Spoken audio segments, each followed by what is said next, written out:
Hey guys, welcome back with me again in this channel. On today's tutorial, I'm going to show you how you can hide your Instagram stories from specific people.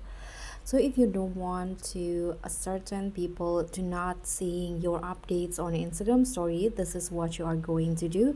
There are two methods actually. The first one is you can go to your profile, and here you can click on the three lines icon at the top right corner on your profile, and then you can just here go to the this hide story and live. So who can see your content section in here? You can see hide story, just tap on that, and here you can choose to hide your story and live videos from specific people.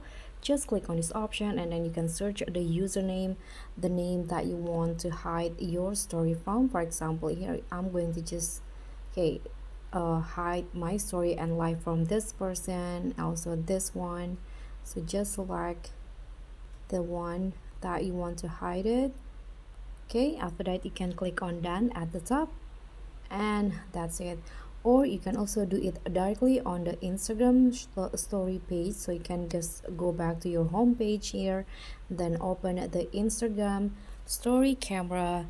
Now click on this gear icon at the top right corner to go to the Insta story settings. Just tap on story, and then here you can see this option hide story from. So the same as before, you can just click on this option and then choose the username that you want to hide your story from. So that's all for me. Thank you so much for watching. Don't forget to like, comment, and subscribe. Also click on the thanks. Bye.